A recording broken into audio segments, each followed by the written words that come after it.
Heart Media. Your voice, your heart, your opportunity. Welcome to tonight's show.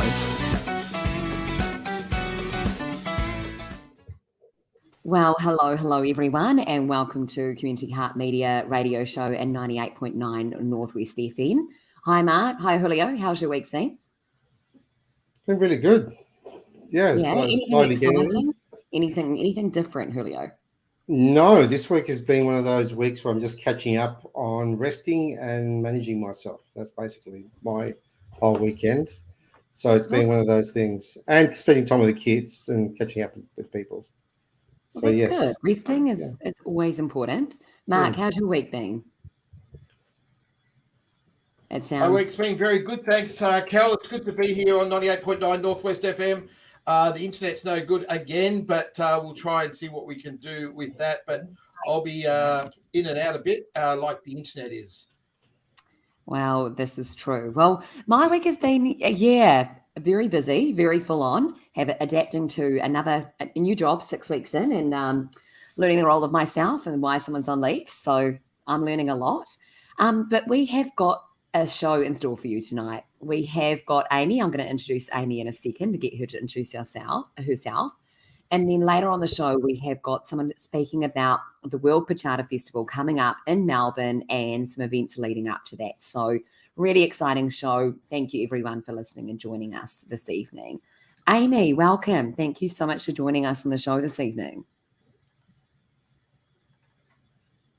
Oh, and I think your internet is lagging a little bit too. Yes, it's frozen. It does. Well, we might come back to Amy in a second. Just having some internet difficulties. Julio, we're not off to a great start, are we? Here we go. Got Amy back. Oh, Amy is back. Welcome, Amy. Thank you so much for joining us in the show. Thanks for having me. I appreciate it. Tell us a bit about yourself. Yeah, so my name is Amy. I am, I say that I'm an Anglo-Indian Australian. So when I was in America, they were telling me that Anglo isn't usually a term used in America. But when I say Anglo, you guys know what Anglo means, I'm assuming. So my mom is English, my mom is English, my dad is Indian. So I was born in England, and then when I was 5, I moved to India. And so I grew up, most of my childhood was spent in India. My parents were missionaries there. And so from a very young age, I became very passionate about the issue of sexual exploitation, in particular women.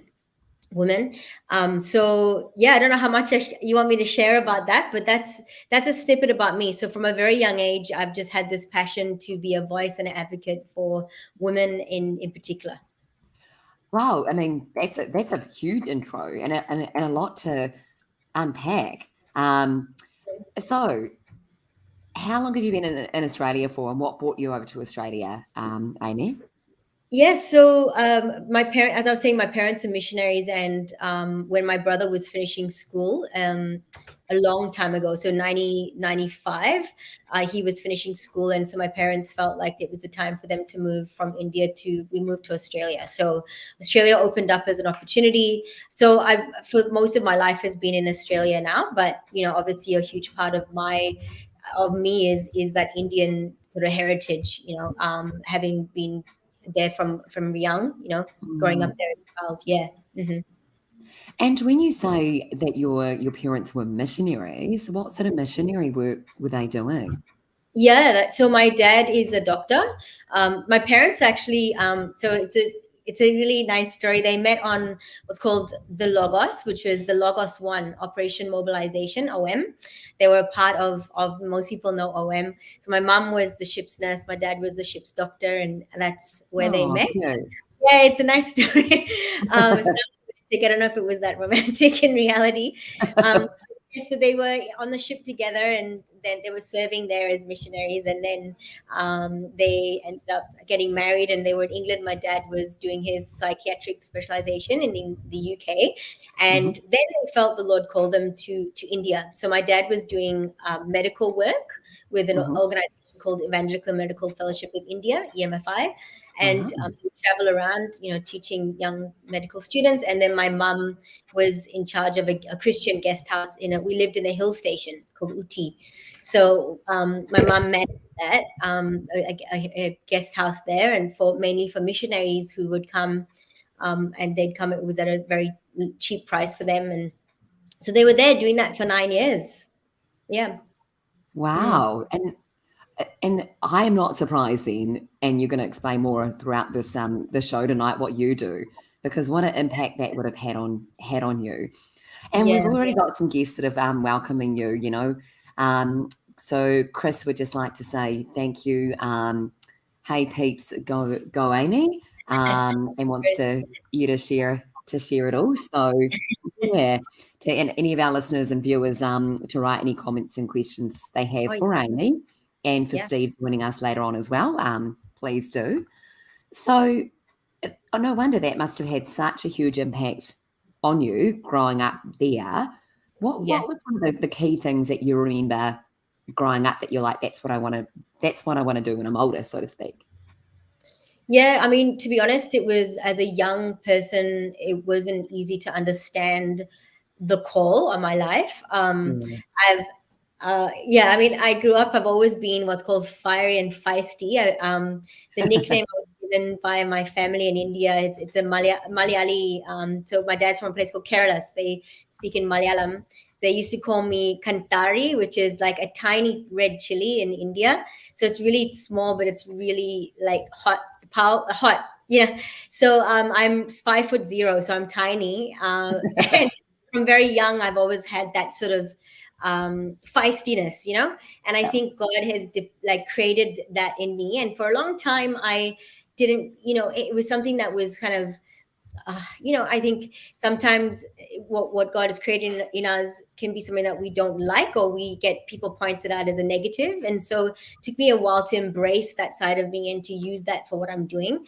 And so what do you think that you were, what's been one of your gifts that you're like, oh, do I want to use or don't want to use? Anything that you remember growing up? I know mine. From my side? Yeah.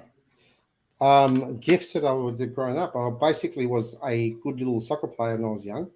So I thought that would be a good thing that I would have been involved in, especially today with the amount of money they earn. But no, alas, I went the other direction and go from there. Yes. Mark, what about you?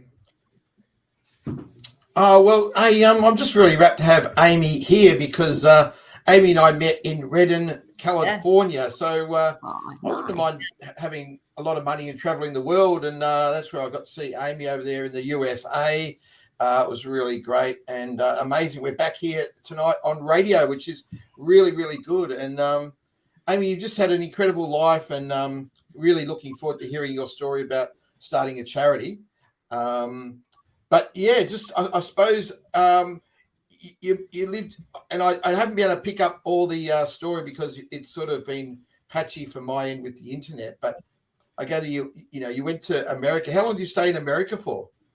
So I was there from 2017 to 2020. So I graduated at the height of COVID for 3 years. So I did all 3 years at Bethel School of Supernatural Ministry. Yeah. Mm-hmm.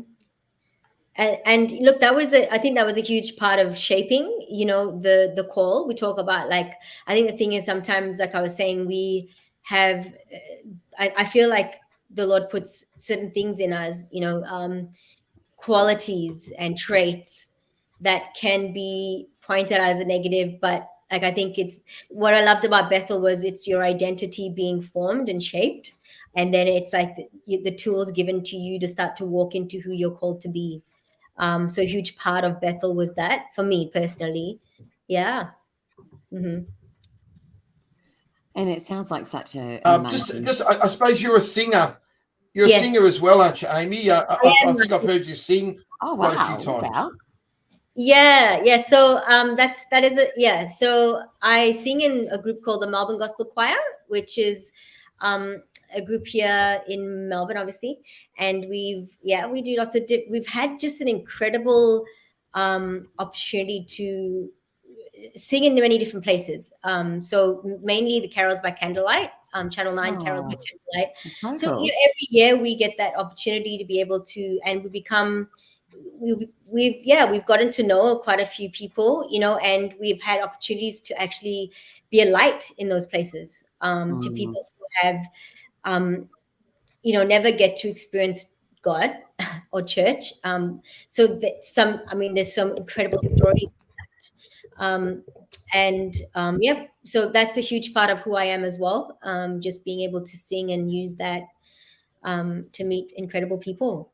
So you sound like you're multi-talented, and you sound like that feistiness has been very useful. Would you say?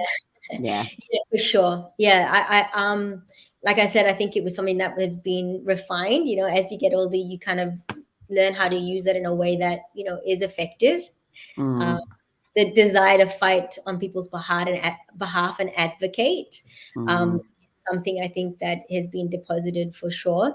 And that could sort of when you start something and create something that's from scratch, I'm pioneering new ground here. This is hard. There's a lot of me that goes, I want to give up, but I know that God knows that I would never give up. So, he's like, I created this in you, this ability to not give up. So I put a dream and vision, and I know that you'll fulfill it, because that's the personality that you have. You won't give up on what's put on your heart. So love it. Yeah. I suppose, Amy, what you're saying is that every personality trait has got its positives and negative, and being a bit feisty can actually be used for good, especially when you're being feisty on the behalf of other people that can't really protect themselves or can stand up for themselves. It would take a good feisty leader like yourself to stand up for them and get things moving. Is that being true for you? Yeah. So like I was saying, I think it was often pulled out as a negative. So if people are listening, I feel like actually there are people listening who need to hear that, that there are things in you that you've rejected. And I feel like people listening are going to be encouraged to start to accept certain parts of who they are, to see that, this has been created in me for a reason. So yes, it was something pulled as a negative in me, but, it started to be, I started to realize, I've been created for this, for a purpose, and start to use it for good. So obviously there's tendencies that when you're living in a country like India, it's easy to start to get distracted by the things that will bring that out in you, the desire, that injustice. There's injustice everywhere in India. You see it. You just go out on the street and there's an injustice, and so it's learning to pick your battles and not use it in every situation, like most of the gifts that we have, it's like that kind of thing. We have to learn to pick our battles, use our energy wisely, and Well, why don't we see what our hosts are like? Kelly, would you say you're a bit feisty, or would you be Well, passive? I'd say I'm feisty when I'm trying to get a question in, and I'm like, right. Yes, sometimes, yes. And having working in engagement advocacy, you have to be. Yeah, definitely. Yeah, makes sense. Would you say you're feisting, Mark or Julio? Depends on the position. For me, it depends. At work, I can get feisty. I think I like drilling down to answers. So for work, I usually get a bit over the top. But most of the time, I like a better relaxed lifestyle. So that's my side. Mostly at work, sometimes with passions that I've got. So, yeah. I think I'm passionate. I'm not sure I'm feisty. I suppose I can be feisty as well, but I'm not sure I'm the feisty that Amy's talking about, but I'm certainly love the passion that Amy's got as well. So, Amy, why don't we get to how you came across to start your own charity? Because that's a great story, starting a charity over there with India. Obviously, so much going on over there, so much need on every corner. How did you decide to start this charity? Yeah, good question. So I have a twin sister who is absolutely the opposite to me. You know how they say twins are like the same? We're not at all the same. I did science at university. She did arts. She's very artistic. I'm totally not.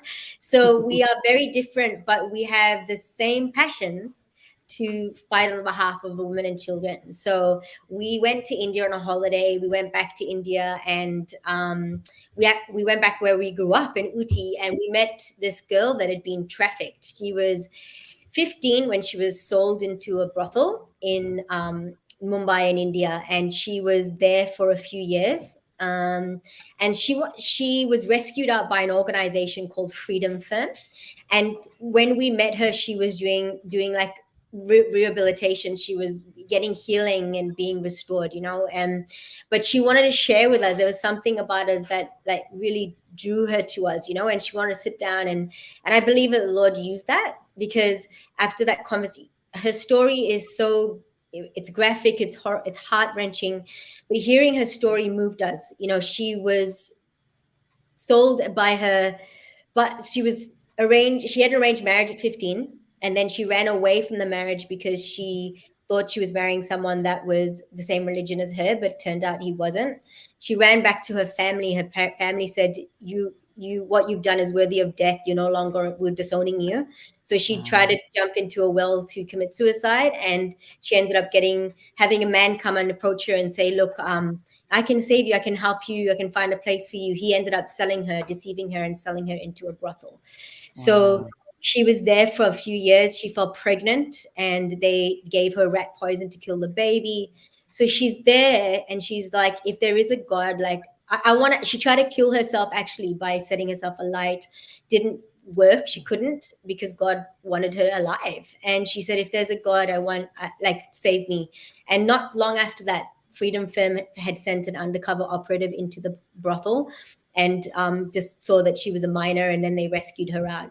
So she's sitting with us sharing the story, and you can imagine it's like, oh my gosh, like, what, you know. And she's so like, she's just in love with Jesus, you know. This beautiful woman, 19 at the time. So we come back from India absolutely just like changed. So we just knew we can't just sit back and, you know, we can't sit back and allow it on our watch. And so we set up the Ruby Road project as a result, you know, after a couple of years. And we used to put on events for not-for-profit. We're not-for-profit. We used to put on events for other not-for-profits to raise awareness of sex trafficking and to raise funds for other organizations. So that's how we started. And then over the years, we kind of, I went to Bethel, and then I felt, I can share about, Chris has got a question. We've got one of the questions from one of our listeners. He's saying, is there a reason behind why you called your initiative the Ruby Red Project, and what's the story behind the name? Good the Ruby question. Road Project. Yeah, so Ruby is red, to signify like the red light district, and it's also a precious jewel. So and Ruby Road is, so it's our desire to see every woman and child walk onto that journey of seeing their true identity and their values. So yeah, so good. And so when you had these circumstances happen in India, and you talked about that woman, did you see any sort of anything else, and you came back to Australia and suddenly think, right, I want to start a charity to address this? Or what were the steps that it took to make Ruby Red happen?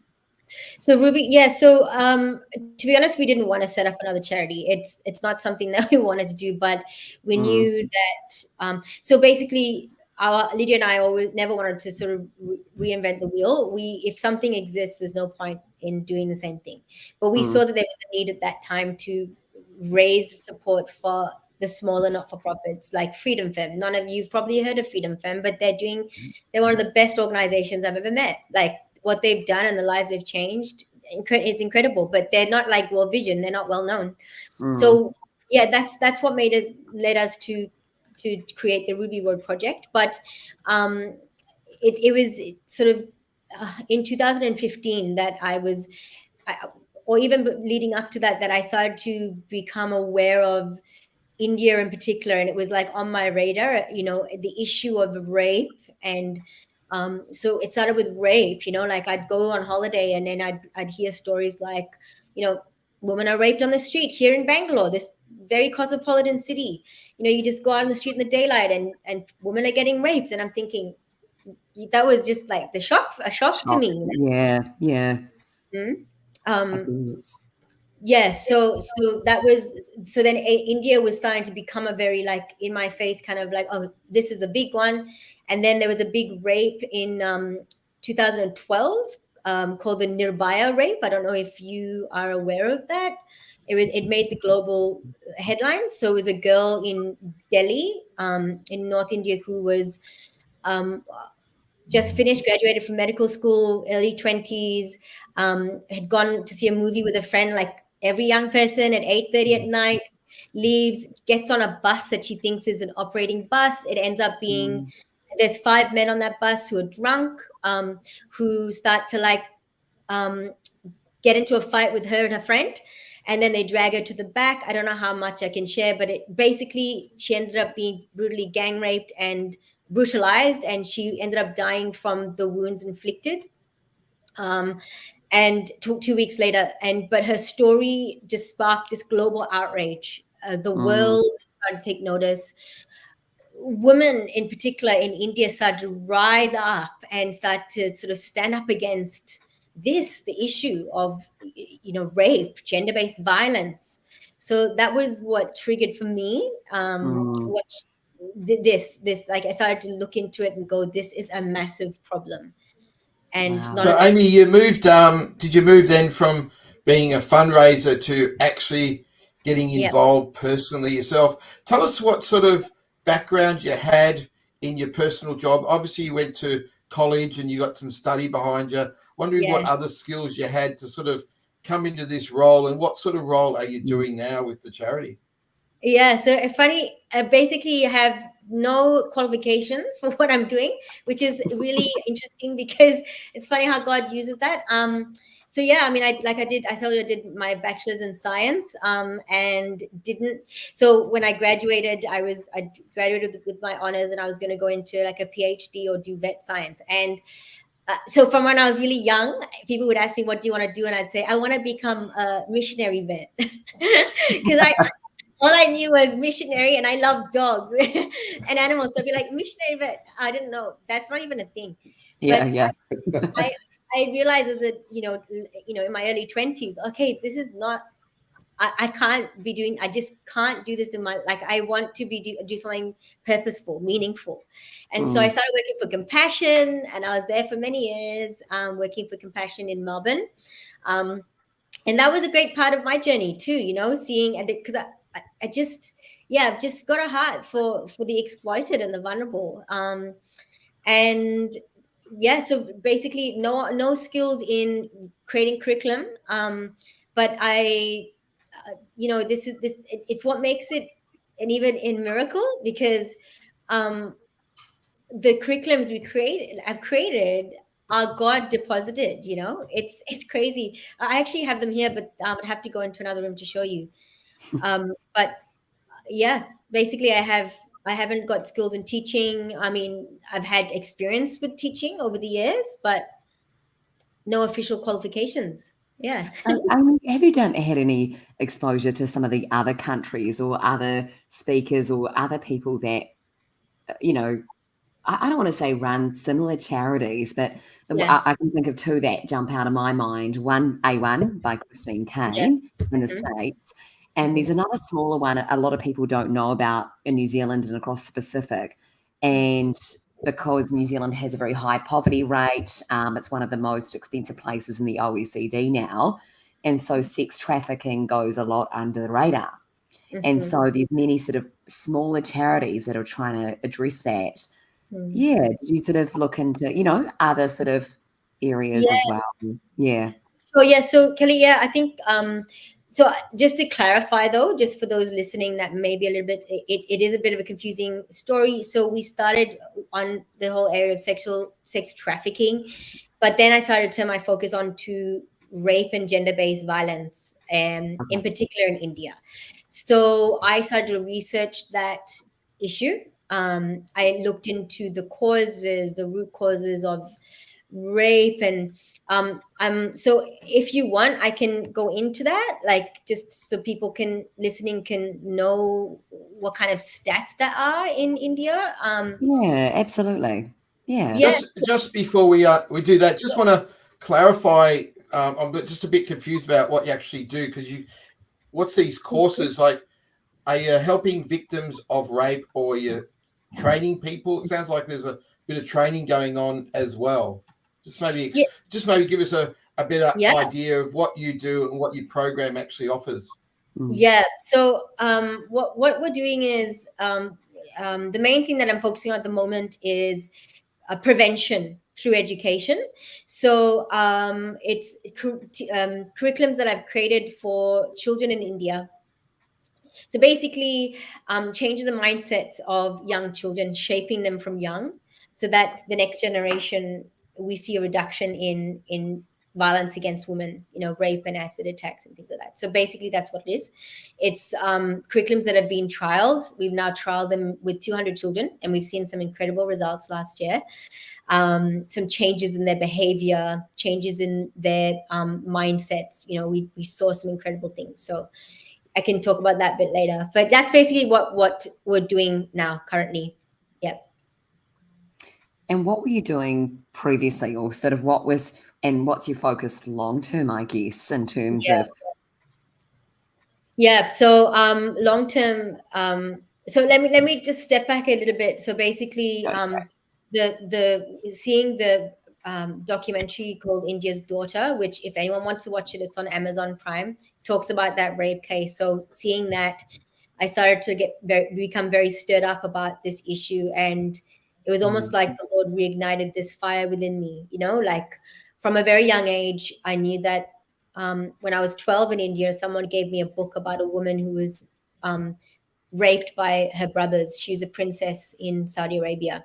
From that age, I knew that I said to God, I want to be a voice for women. And so from 12 to now, the Lord has been sort of shaping different things in me. But it was in that moment of watching the documentary that I knew that I have to do something about this. This is something that God is stirring my heart to do. And there's a woman on the documentary who's a lawyer who says the key to changing the mindsets of in India is education. So I knew that was the door to get in. So in India, one woman is raped every 16 minutes. Every 16 minutes. Wow. Every 16 minutes. So and 1 hour. Is that in a particular area of India, Amy? I mean, I'd love to go to India, to be honest, but is that in a particular area or demographic or age group or? So this is everywhere in India. So like I was saying, like even Bangalore, which is a cosmopolitan city, I love Bangalore, but there's rape that happens in the day there. There are certain states where you see it a lot. You probably see a lot more sort of violence against women, like Uttar Pradesh in the north, where it's a little bit different, the mindset. But so one woman is raped every 16 minutes. So out of 1,500 acid attacks globally, 1,000 of them are in India. So 70% of acid attacks globally are in India. Most of the acid attacks in the world. Sorry to show my ignorance, but what's an acid attack? Yeah. I would love to explain that. So that's something that as well was sort of, while I was researching, I started to encounter it, and it really, really just burns in me to do something about this. So basically it's acid that is thrown on the face of a woman, and generally it's a woman. Yes, sometimes it's a man, but usually it's a man that throws it on a woman. And what that does is, so like you might have heard of like someone being set alight with kerosene being thrown, set alight. But the problem, you can douse that out with water, but acid, it continues to burn the flesh once there's no extinguishing acid. So women. But Amy, what's the motivation for people doing these acid attacks? What would be the main reason someone would want to do that? That's a good question. So I guess obviously we can't generalize, but you hear stories, and then usually the story is that it's rejection, if they reject the advances. So if for example, there's a small documentary, it's called Scarred, and it's got a few stories of women that have had acid thrown in their face. One of them was a doctor, and she was renting a space from a man who was trying to hit on her, basically. And she rejected his advances, and he got so angry that he threw acid on her face in the street. Wow. She's still working as a doctor, but she's blind, and it's like her life has been ruined. It's basically this thought of, if I can't have you, no one will want you. I want to make sure no one will want you. Amy, is there much awareness around this, like in the wider Indian community, and also not just in India, but for people such as in Australia, so that then we know what we can do about it from our side of the world as well? Yeah, I mean, so like Kelly, you asked me what acid attacks are, because a lot of people like me don't know, because it's not something that is, in India, a lot of people will know about it because it happens quite a lot. It's, I've met women who have been acid attack victims or burn victims. I met women who were, just heartbreakingly, they were acid or burn victims, but also had HIV because their husbands went to see prostitutes, contracted AIDS from the prostitute, come back, infect their wife with AIDS, leave the wife because she's got AIDS. Wow. I've met people like that. It's horrendous. So yeah, the thing is, it's a mindset thing. There's an issue. It's deep. It's very deep, and it's multifaceted.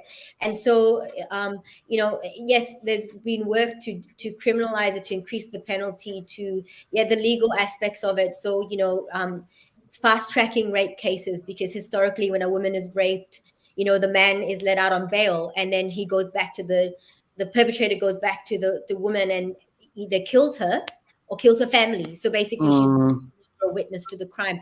So these are the things that are the issues that that Indian law is trying to change, and it is changing. But unfortunately, the laws are great, but the implementation and all of that there's a lot of corruption there, right? So the accountability. Mark and Julio, you've both parents, and Amy, I'm not sure if you are, but how do you feel from a parent's point of view if your children were, like Amy was saying, hopping on the bus and going to the movies, and those circumstances happen? How would you feel? Julio, Mark?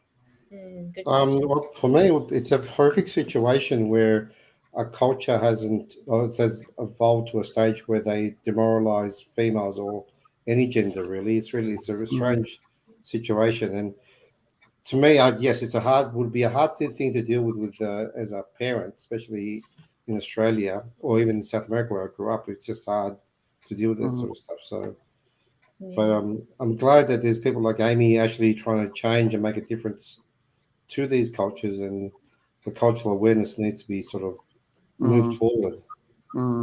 Absolutely. I suppose I'm now starting to understand more, Amy, why you're going preventative, and it'd be good to understand your strategy about the prevention, how that's you sort of what are you trying to instill with young people? What's the message? What's the strategy there? Yeah, so in researching the rape/gender-based violence culture in India, I believe rape, acid attacks, dowry deaths. So let's just quickly talk about dowry deaths. Dowry is what, if you heard of dowry, it's when a woman gets married, basically the parents have to pay a price for her to the husband. So they agree on a figure, and so what's happening, it's supposed to have been banned, but it's still happening in India. You see a woman every hour murdered or committing suicide from dowry deaths. So that's another thing. So all of these issues have, to me, the same sort of fundamental a problem, the cause, and so I started to look into it and go, okay, what are the issues yet? Okay, so mindsets. Children need to start to from young to look at each other with respect, but I believe that they need to embrace themselves first, so that if you don't embrace yourself and know who you are, then you're not going to embrace other people and respect them. So 100%. We teach children their identity, we teach them their strengths, we teach them to respect each other's strengths, and that we don't have to be the same. I don't have to think if I'm a girl, I can like blue, or a boy.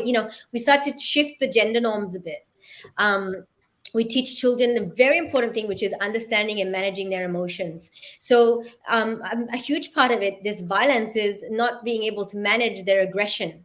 and their anger, not recognizing why they're angry. It's I'm being rejected. I feel hurt. I feel this embarrassment, and they just know how to, like, I'm just going to go and like inflict this harm because they've never learned how to regulate their emotions. So we're teaching children to understand, to regulate their emotions. For the young children, we're teaching them how to recognize safe and unsafe touch. So what is a private part? So these children in India didn't even know. They thought their heads were private parts. So it's teaching them how to like recognize what's safe and what's not safe, where to go that's safe, who's safe. So good. Amy, we've got one last question at the moment from one of the listeners, and before we get into your top 5, Chris has a really good question. You brought out some good books recently called The Road to Respect, and I was just thinking, what is the Road to Respect? Is that what you were touching on? The program, the school program, is called The Road to Respect. Got you. Basically, so your listeners talking about the curriculums that I've created. I've also written and published a children's book called The Fish That Wanted to Fly. So it's all about identity, embracing who you're created to be. You are an author as well. Fantastic. Yes. So it's a kid's book, and that's also given to children that graduate the program. And I've also created a card game, which is an emotions game, teaching children through the game how to regulate, manage themselves, manage their emotions. So that's. Well, you seem a very talented person there, Amy, and it'd be good to find out what sort of needs the Ruby Project has. But I don't know whether you've heard of the Valencia Foundation. But Julio, would someone like Amy be a good candidate for your foundation, mate? And what sort of you think of the project? My foundation. That's a good. I'm not sure you're going with this, Mark. But okay, what foundation? I started the makeup foundation. Do you reckon I need some makeup or something? Or? No, it's a foundation because I think one of the things Amy needs is financial support. Hey, Amy. Yes, definitely. I mean, in this stage, yes. So the long-term vision is to become self-sustainable. But in the initial stages, we are, it costs, the curriculum is in color, the colored booklets. We're also in the process of creating these little stickers for the kids, teaching them their strengths through so just in the process of making that. So everything gets given to them, so it costs money for all of that. I'm heading over there next month. To roll out the next phase. So yeah, definitely. So good. And Bree's made a comment online as well. It sounds like a great program for kids. The kids love it because they get to tap into their creativity. We do a lot of creative exercises, and a lot of Indian children don't get that opportunity. So we tap into that side of them that has been kind of not tapped into by their teachers. And Well, we're going to the top 5 on 98.9 Northwest FM Community Heart Radio, and we're going into our top 5. But Amy, I'm just wondering how you support yourself. How do you get paid, or how you eat? That sort of thing. Yeah. So I guess I've quit my jobs to move to India. So I'm at the moment I'd be considered half a job. I'm a funeral singer, which is such an interesting job, but I work for a funeral singing music company that provide music for funerals. But that's not, obviously I'm going to be, moving to India, and I'm not taking a wage yet from my organization. So it's basically using my savings. And, I've had, the Lord's been faithful in that, just providing people who've come my way. So at this point, I'm not taking a wage. I will take a wage, but using my savings for this season. And my parents have been great. Friends have helped me and supported me. So, Yeah, great. All right, we've got to get to the top 5 in 5. I know Chris has put a comment down. We might just read that while we're getting into the top 5. Amy, we're going to do your top 5 points that you want to share. And we're starting off with point number 1. What was the first thing you wanted to share with us tonight? I didn't have 5. I had 3 but let's see if the other 2. 3's okay. Okay, so first was I feel a big one is people say, oh, the issue's too big for me, I can't deal with it. But I'm one thing that I say is that ignoring it or turning away. So we have that privilege to turn away and turn away and ignore it and pretend it doesn't exist. But the people who experience it don't have that privilege. So ignoring it doesn't make it go away. Basically, it still exists. And I don't think we can ignore it. I don't think that's a good enough answer. I know that sounds very harsh, but I'm big on that. Number two, I believe that we can all do something. So some people say, I don't know what, I just don't have the skills, but we can all do something. And whether, we're talking about finances, if you have the money to give, if you can pray, if you can support with your giftings, we can all do something about an issue. And maybe this doesn't grip your heart.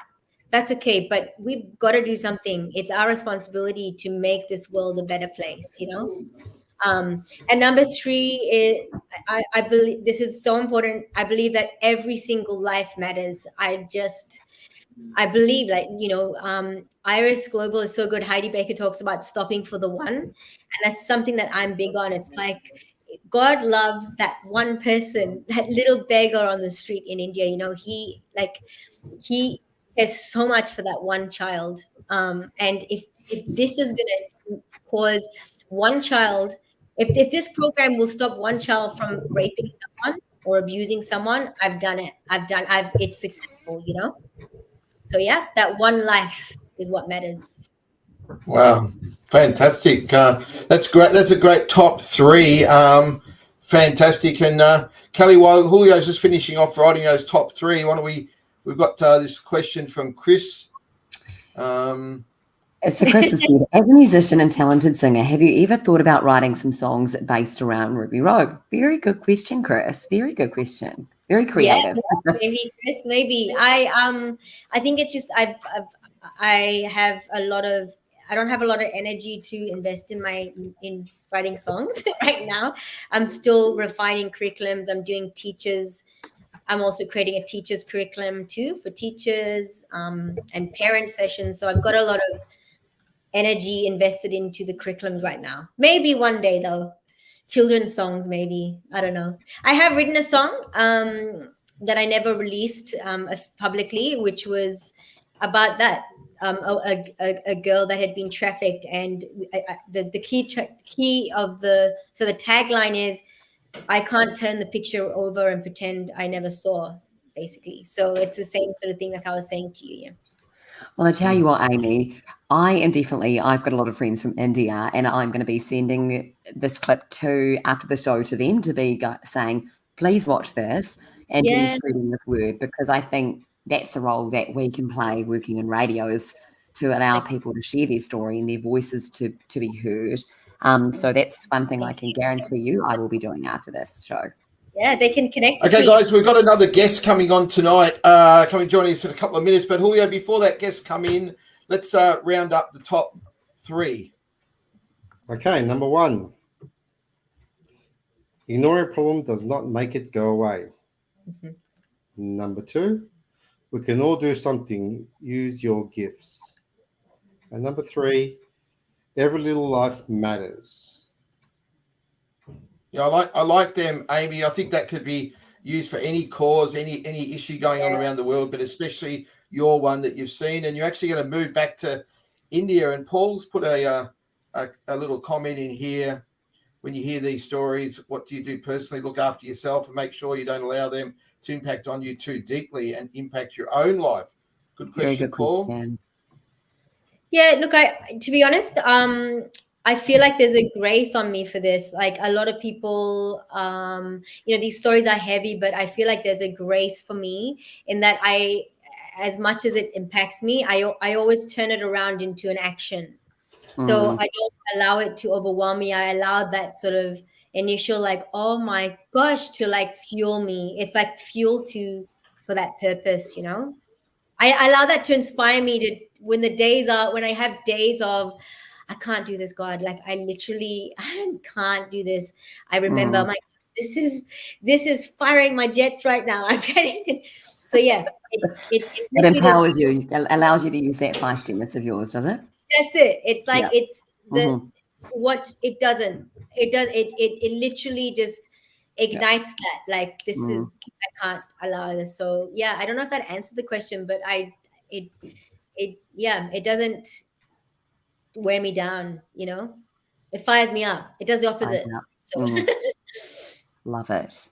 Yeah. Well, I think Chris is right. You are awesome, Amy, and it's been great having you here. Stay with us because Kelly's going to introduce another guest now to join us for the last few minutes. But you stay with us, Amy, because we want to come back to you before we end the show. But Kelly, we've got another guest tonight.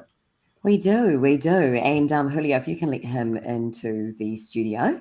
And I'm just going to welcome Steve to the show from Mona Events. Steve, thank you so much for joining us on the show this evening. Welcome.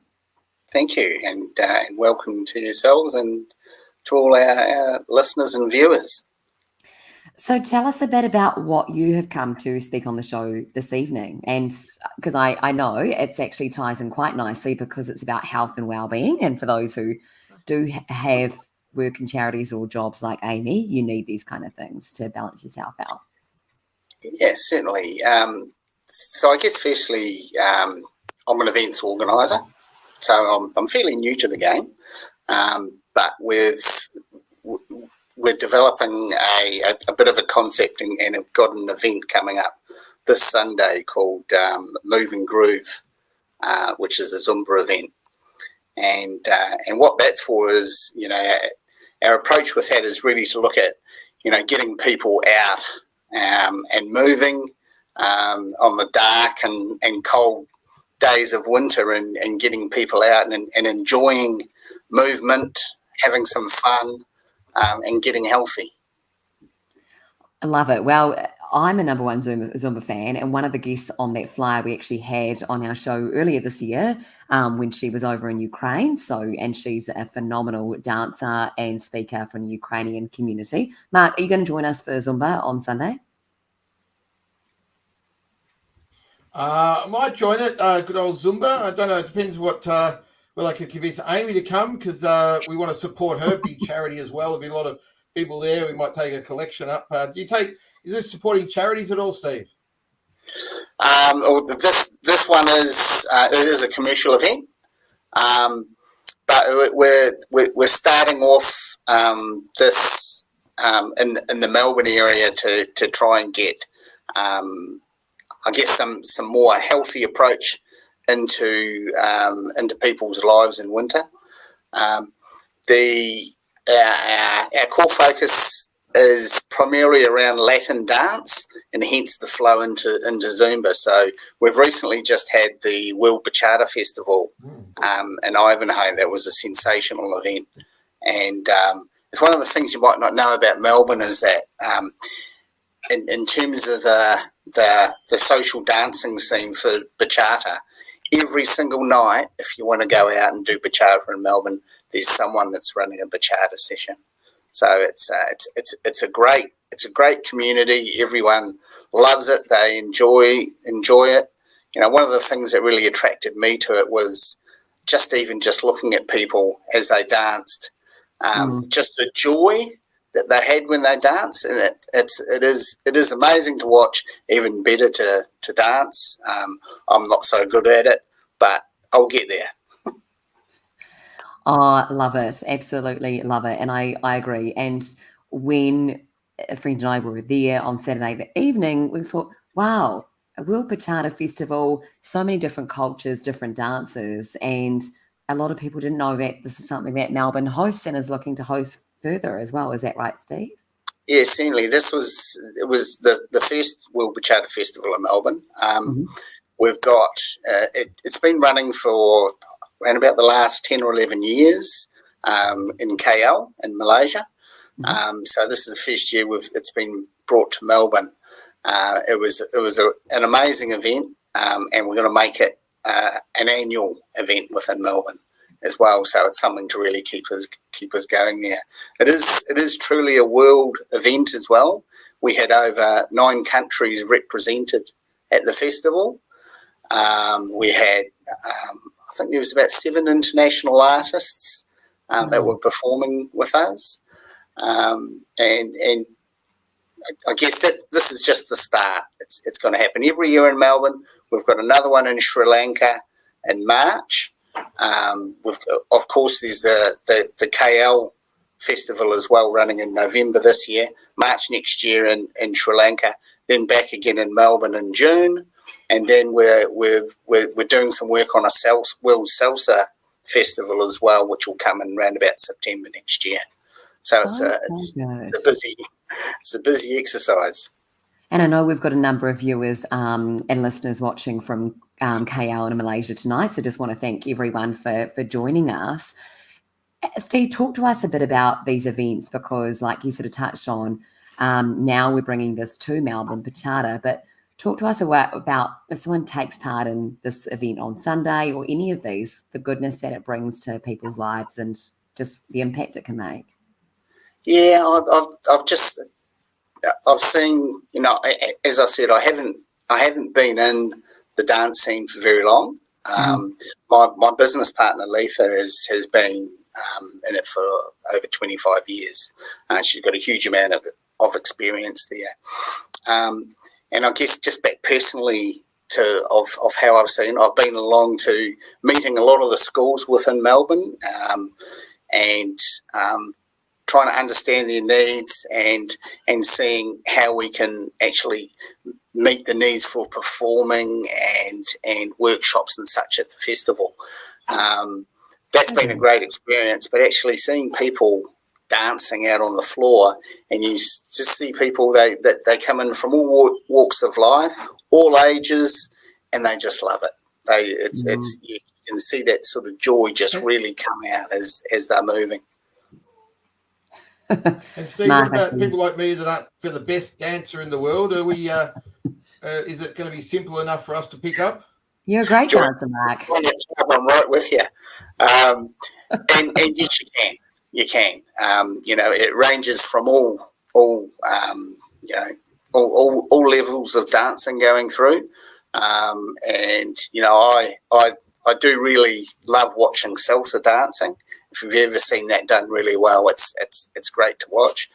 And I guess even just peeling it back a little bit to, the move and groove that we've got coming up on the Sunday, that advances through the different levels of Zumba as well. So it doesn't matter if you haven't done it before. There's the learning and intermediate sort of steps, and then a more advanced class we've got in there as well, because it's a 4-hour sort of event, so it gives you ample opportunity to sample a few of those things, get better as you go along, and then it's got a Pilates session in there as well that we've got in there to sort of help it sort of warm up and warm down into those types of activities.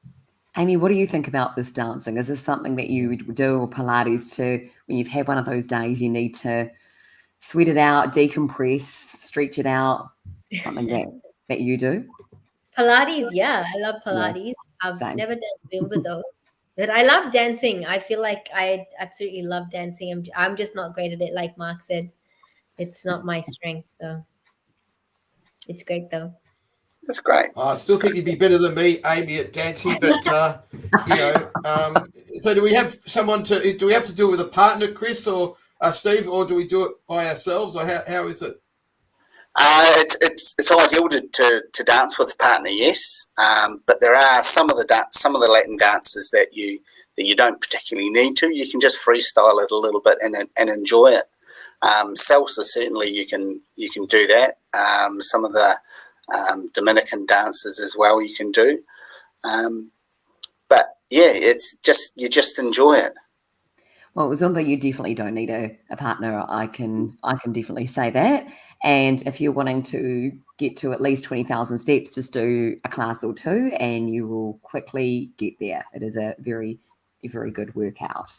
And Chris, Steve, can I ask, what does Maunga, I'm probably pronouncing it wrong, but what does Maunga mean? Yeah, I'm originally from New Zealand, as you can probably tell from that. I was wondering that. Yep. Yep. I'm from a province called Taranaki, and Taranaki's got a very large mountain right smack bang in the middle of it. And to everyone that lives in Taranaki, it's called the mountain. And the Maori word for mountain is Timunga. Mhm. And so that's where I've got the name from. So it's a name that kind of resonates with me, where I'm from, and it also, you know, means it's something for the business. We can build something to give joy to people. Well, a small world, and I remember doing a documentary filming for TVNZ on 2 degrees of separation. So I'm not going to tell you where I'm from, Steve, because we may be connected. Mm-hmm. Excellent. Oh, well, Excellent. thank you so much for coming on the show, Steve. Really appreciate it. And for anyone who is wanting to go and check out Move and Groove on Sunday, to head to our Facebook page, and but also for the World Bachata Festival. I think a really great opportunity for so many different cultures and dances to take place. Excellent. Thank you very much. Yeah. So look, it's coming to an end of Community Heart Radio. We've had a great night with Amy and Steve, and of course our great hosts Kelly and Julio. Just as we wind up, we'll just quickly go around the grounds. We might start with you, Amy. Any final words you've got for the great work you're doing with the Ruby project? Huh? Yeah, so if anyone wants to know more, you're listening to this and you've been impacted, you've been moved, yes, very heart-wrenching stories, you can contact me. You can visit my website, rubyroadproject.com, and you can contact me on there. So I don't know if it's possible to put it on there on your Facebook page. Absolutely. But yeah, we'd love to hear from you if you want to reach out. Thanks. All right. Already waiting, can't wait till Sunday. Where does everyone catch up with you Sunday? Just give us the details for Sunday again quickly. Yeah, so it's at the Showy Dance Studios in Coburg. We start from 9 a.m. And it runs through till 1 p.m. The information's on the flyer there. So yeah, please come along and get out and enjoy the Sunday morning and get moving. Sounds good, Kel. What's your final word? Well, if I was going to be here Sunday, I would definitely be going to that Move and Groove. Well, wouldn't need to be Sunday. It could be any night. I'll be keen for Zumba. So definitely count me in for future. And Amy, that really, everything that you spoke about tonight really moved me. So as I said, I will definitely be sending that to all family and friends, because I think it's a really good eye-opener for many of us that we just don't know any of these things that happen. So thank you so much for coming on the show tonight. Really, really appreciate it.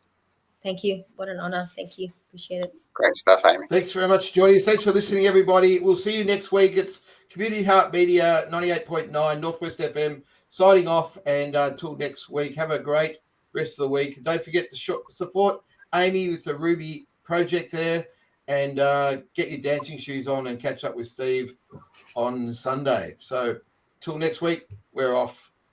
Thanks, everyone. Okay. Thanks, guys.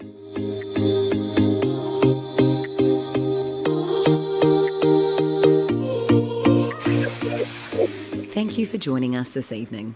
Tune in every Wednesday evening at 8 p.m. or watch us on YouTube, Facebook, and follow us on LinkedIn and other social media.